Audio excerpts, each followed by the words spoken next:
కాంగ్రెస్ నేతలు ఢిల్లీకి వెళ్లనున్నారు. అధిష్టానం పిలుపుతో మధ్యాహ్నం Telangana CM Revanth Reddy, deputy CM Bhatti Vikramarka, PCC chief Mahesh Kumar Goud, మంత్రులు ఉత్తమ్ కుమార్ రెడ్డి ఢిల్లీకి వెళ్లనున్నారు.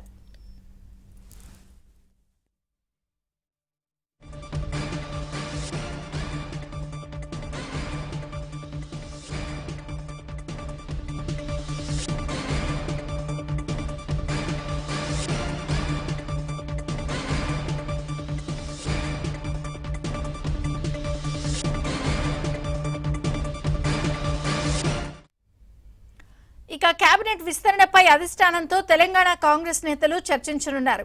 ఖాళీగా ఉన్న 6 కేబినెట్ బెర్తులపై చర్చించనున్నారు. సామాజిక సమీకరణాలు, గతంలో ఇచ్చిన హామీల మేరకు కేబినెట్ కూర్పు చేయాలని కోరనున్నట్లు తెలుస్తోంది.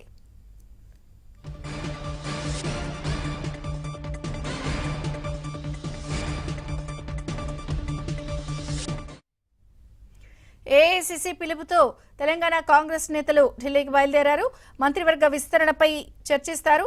సో ఈరోజు సాయంత్రం కాంగ్రెస్ నేతలు బయలుదేరుతున్న నేపథ్యంలో ఎవరికి కేబినెట్లో చోటు లభిస్తుంది, బర్త్ ఎవరికి ఖాయమవుతుంది అన్నది ఉత్కంఠ కొనసాగుతోంది.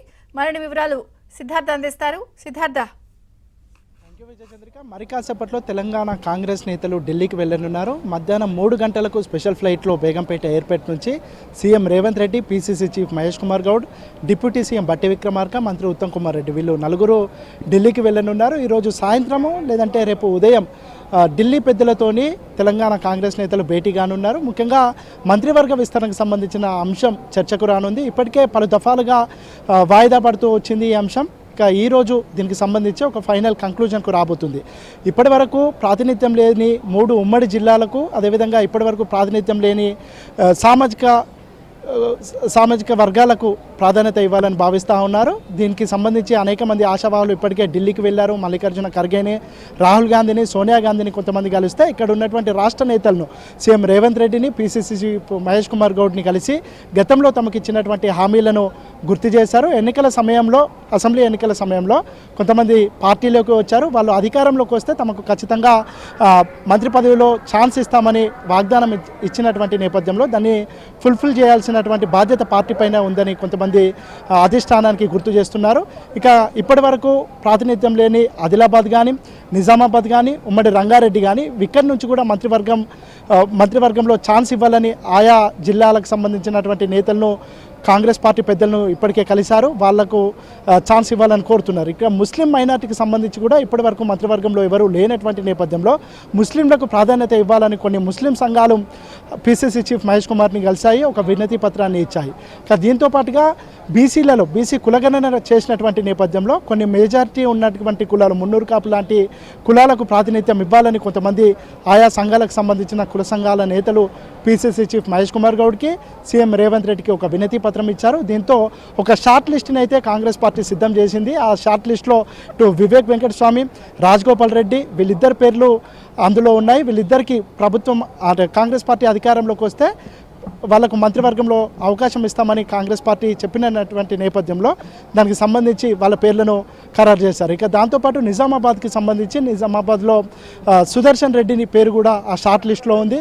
ఇటు ఆది శ్రీనివాస్, బీసీలకు సంబంధించి ఆది శ్రీనివాస్, మున్నూరు కాపు సామాజిక వర్గానికి సంబంధించినటువంటి నేత, ఆయన పేరు కూడా ఉంది. ఒకవేళ మాదిగలకు అవకాశం ఇస్తే అడ్లూరి లక్ష్మణ్కి అవకాశం ఇచ్చే ఛాన్స్ ఉంది. దాంతోపాటు ముస్లింల నుంచి అమీర్ అలీ ఖాన్ ఎమ్మెల్సీగా ఉన్నారు, ఆయనకు కూడా అవకాశం ఉండే ఛాన్స్ ఉంది. ఇట్లా కొన్ని పేర్లతోని షార్ట్ లిస్టును సిద్ధం చేశారు. దీనికి సంబంధించి ఈరోజు ఒక ఫ్రూట్ఫుల్ కంక్లూజన్కి వచ్చే అవకాశం ఉంది. అయితే దీన్ని ఇమ్మీడియట్గా అనౌన్స్ చేస్తారా లేదంటే ఉగాది సమయంలో అనౌన్స్ చేస్తారా అనేది తేలాల్సి ఉంది. ఇక దీంతోపాటు బీసీ కులగణన, ఎస్సీ వర్గీకరణ ఇవి చేసినటువంటి నేపథ్యంలో దీనికి ప్రజల నుంచి మంచి రెస్పాన్స్ వస్తుంది. ఇటు బీసీ కులగణనకు సంబంధించినటువంటి ఒక భారీ బహిరంగ సభ, ఎస్సీ వర్గీకరణ నేపథ్యంలో ఒక భారీ బహిరంగ సభ చేయాలని కాంగ్రెస్ భావిస్తుంది. దీనికి కాంగ్రెస్ పార్టీ అగ్రనాయకులైనటువంటి మల్లికార్జున ఖర్గే, రాహుల్ గాంధీ, ప్రియాంక గాంధీ వీలైతే సోనియా గాంధీ కూడా ఈ మీటింగ్కి వస్తే బాగుంటుందని కాంగ్రెస్ నేతలు భావిస్తున్నారు. దీనికి సంబంధించి కూడా వాళ్ళు ఎప్పుడు అందుబాటులో ఉంటారో దానికి సంబంధించినటువంటి తేదీలు కూడా ఖరారయ్యే అవకాశం ఉంది. మొత్తానికి ఎన్నో రోజులుగా ఎదురు చూస్తున్నటువంటి మంత్రివర్గ విస్తరణ ఒక కొలిక్కి వచ్చే అవకాశం అయితే స్పష్టంగా కనిపిస్తుంది. ఇటు పీసీసీ చీఫ్ మహేష్ కుమార్ గౌడ్, దాంతోపాటు మంత్రి ఉత్తమ్ కుమార్ రెడ్డి, డిప్యూటీ సీఎం బట్టి విక్రమార్క, సీఎం రేవంత్ రెడ్డి కాసేపట్లోని 3 గంటలకు బేగంపేట ఎయిర్పోర్ట్ నుంచి ఢిల్లీకి వెళ్ళనున్నారు.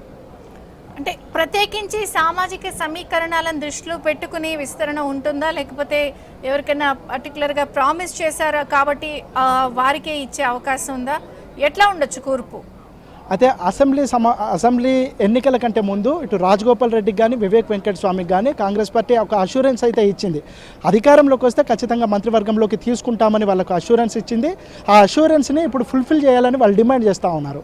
దాంతోపాటు ఇప్పుడు కొన్ని సామాజిక వర్గాలకు బీసీ కులగణన చేసినటువంటి నేపథ్యంలో కొన్ని మెజారిటీ కులాలకు సామాజిక వర్గాలకు ఇప్పటివరకు మంత్రివర్గంలో స్థానం లేదు, వాళ్లకు ఇవ్వాలనే అంశం పార్టీలో చర్చకు దారితీసింది.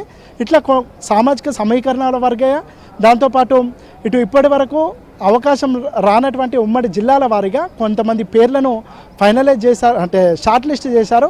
ఈ షార్ట్ లిస్ట్ పైన ఇన్ని రోజులు కసరత్తు జరిగింది. అయితే కులాల సమీకరణ సాధ్యమైతే ఉమ్మడి జిల్లాల ప్రాధాన్యత వర్కౌట్ కావట్లేదు, ఉమ్మడి జిల్లాల వారిగా వర్కౌట్ అయితే సామాజిక సమీకరణాల వారిగా వర్కౌట్ కావట్లేదు. ఈ రెండింటిని బేరీజు వేసుకొని ఒక ఫైనల్ కంక్లూజన్కు రావాలని కాంగ్రెస్ పార్టీ భావిస్తూ ఉంది. ఈ విషయంలోనే భిన్నాభిప్రాయాలు ఏర్పడి ఇన్ని రోజులు వాయిదా పడ్డటువంటి క్యాబినెట్ విస్తరణ, ఇటు తాజాగా ఎమ్మెల్సీలు కూడా రిక్రూట్ అయినటువంటి నేపథ్యంలో దీన్ని ఒక ఫుల్ స్టాప్ పెట్టాలని భావిస్తూ ఉంది. ఇప్పటికే 15 నెలలు దాటినటువంటి నేపథ్యంలో, దాంతోపాటు ఒక్కొక్క మంత్రి దగ్గర 2-3 శాఖలు ఉన్నటువంటి నేపథ్యంలో వాళ్ళు పనిచేయడానికి కూడా ఇబ్బంది అవుతున్నటువంటి నేపథ్యంలో దీనికి ఒక ఫుల్ స్టాప్ పెట్టాలని భావిస్తూ ఉన్నారు.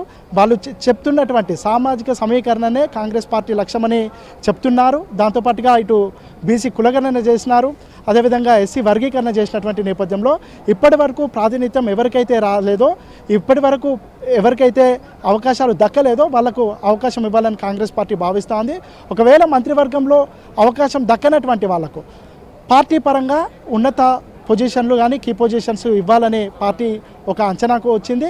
ఒకవేళ మంత్రివర్గంలో పదవి ఆశించి భంగపడ్డటువంటి వాళ్లకు అగ్రనాయకులతో వాళ్ళను కాంప్రమైజ్ చేపించి వాళ్ళను బుజ్జగించే ప్రయత్నం చేయడానికి కూడా కసరత్తు నడుస్తూ ఉంది. ఒకవేళ మంత్రివర్గంలో అవకాశం వస్తుందని భావించినటువంటి వాళ్ళు ఎవరికైనా రాకపోతే వాళ్ళను పార్టీలో ఉన్నటువంటి కీ పొజిషన్స్ ఇవ్వాలని కాంగ్రెస్ పార్టీ ఒక నిర్ణయం తీసుకుంది.